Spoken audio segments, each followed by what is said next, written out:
but we'll make it work. Okay, ready? Make sure you write this down, okay? If you didn't do it. So Fiona lives in Winnipeg, visited her sister in Calgary. She drove this distance, used this much fuel. Calculate Fiona's average fuel economy for this trip. Fuel economy is, help me out, your liters, right? Over distance, 1335.1 kilometers. Multiply that by 100. You plug this in and you get 11.50. And watch this, you need to go liters per 100 kilometers. This is the answer we're looking for here. I need you to understand this though, this is the average fuel economy, because it could be along the trip. Maybe, I can guarantee you from here to Saskatchewan, it's flat, right? It's a flat road, there's no inclines. It's probably going to be the lowest. Once you start getting closer to Calgary, it starts going like this, up and down. So your car has to work really hard going up, and then obviously then you roll for a bit, and then really hard. So this is probably going to change along the way, but on average, this is what we're looking at. Okay? So for B, Fiona's planning a trip to from Calgary to Vancouver. The distance between these cities is this. Determine how many liters of fuel she will require to make this trip. I repeat, determine how many liters, not fuel economy. We already know that. So we're going to use this fuel economy here.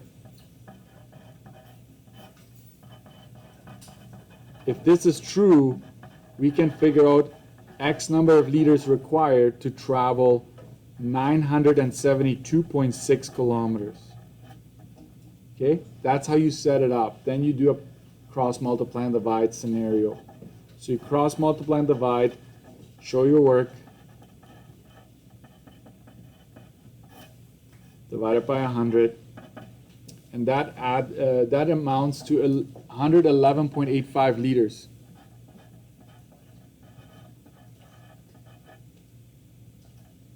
Right? Yes. So you already got 4 marks right there. So put a little arrow here. We started with our fuel economy because we already know it at this point. Okay? Next. Let me see if I can zoom in even a little bit more. No, not too much because then we lose our margin. Next, what is it asking for? If fuel costs $1.25 per liter, calculate the cost of fuel from Winnipeg all the way to Vancouver. So we're going to go from Winnipeg to Calgary to Vancouver, right? How many liters did we use for this stretch? We used this many liters. We're going to have to add, what is he saying? This is a mock AC, so I get to mess with you and make it really hard, right? So yes, we need to add these up. That adds up to 265.39 liters altogether. Now the cost. Liters. Please remember this. Please don't use your fuel economy and multiply that by the price per liter. That's just never going to work for you, okay? You have to figure out the liters. And this is $1.25. We multiply that, we get 331.74.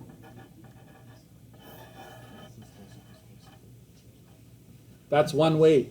So on the way back, you multiply that by 2. So you're going to need about $660 to make that trip back there and back. That's provided this is your fuel economy. What's a fuel economy that's worse than this number here?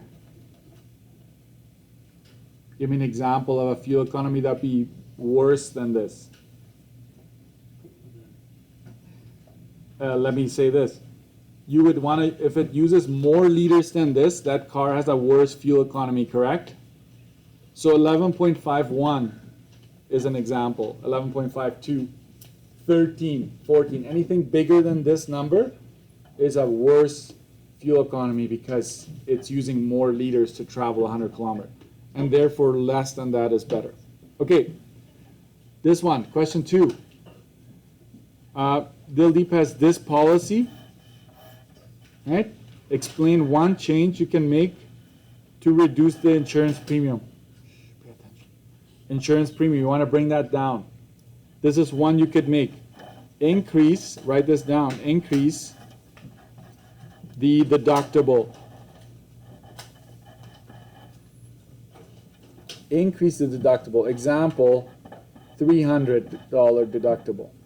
If Dildeep did that, went to the Autopack agent, says, hey, change this 200 to 300, your premium would decrease, okay?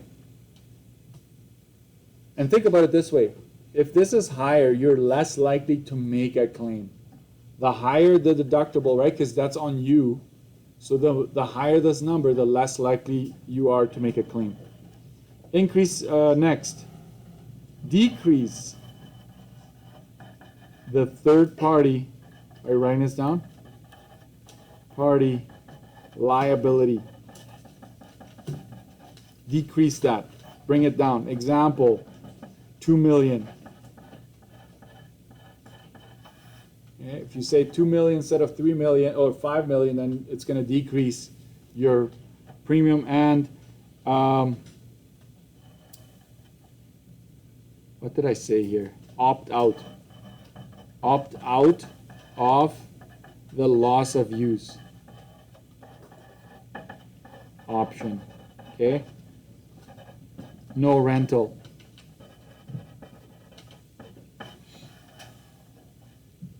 You don't get a rental if your car gets damaged, broken into.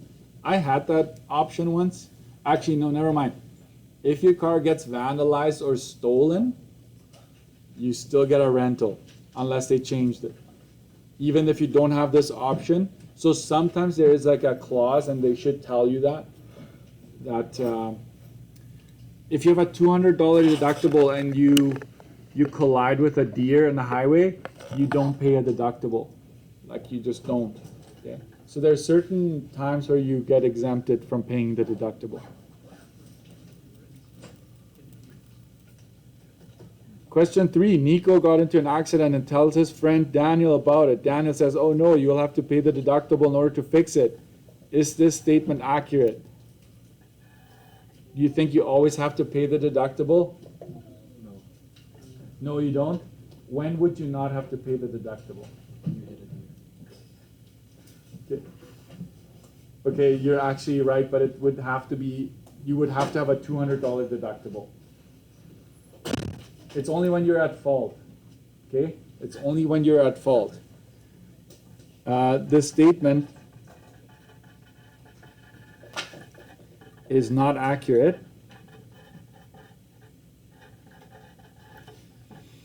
because you only pay the deductible when at fault.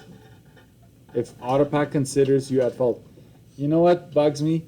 Oftentimes, Autopack will consider it a 50-50. You're both at fault. You both pay the deductible. I'm like, what? You should split the deductible, in my opinion. But anyways, that's oftentimes it's 50-50. If they can't really determine conclusively who was at fault, they'll just blame both of you, both parties. Okay? Yeah. This is it, right? One more thing. Pay attention to this one. This is for life as well. When you get into an accident, what should you do? What happens? Well, first you should stop, pull over, and then you should exchange information with the other driver, right? Take pictures of the damages, all of that. But please never give them your address. A lot of people do this. They exchange driver's licenses, and you take pictures of that. But now they know where you live. I would not be comfortable with that. And this is a true story. True story. someone I know, right? I'll call him my friend, okay? He got into an accident. It was like late at night. It was icy and rainy a little bit, so it was obviously the other guy's fault.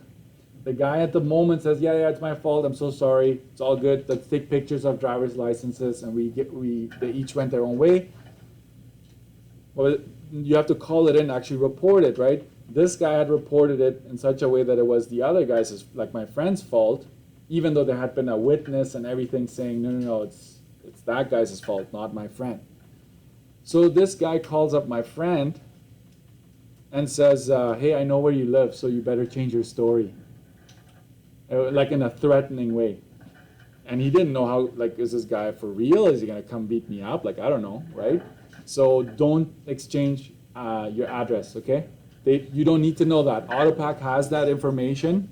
Just need the name and last name, license plate, and the car, make and model, all of that stuff. But other than that, don't worry about it, okay? Don't do it. It's you never know nowadays. We live in a crazy world, okay? Okay, last one. How would I go about this? Pay attention, right? We don't have the payment. So what's up with that? What do we know about these two numbers? When I add them up, they should always add up to your payment, correct? So 350 and 350 is 400. The payment, once you have it, doesn't change. So you can actually go ahead and just fill this in. Okay? What happens over here? Whatever this number is, so listen carefully, because some of you, for some reason, that table I gave you, this should have been given, right? You take this number, subtract it, so you have 4,650 is what's left. Make sure you have dollar signs. Again, you know this principal portion, so let's go ahead and subtract it. Right? We subtracted one more time. Now we're at 42.95. No decimals here, but quite often you do have decimals. I just made this one up, okay? How would you find this portion? You subtract, right? You subtract either these two or these two to find one of the other ones. So this is 45 bucks. And you should see that this number goes down and this number slowly goes up, okay?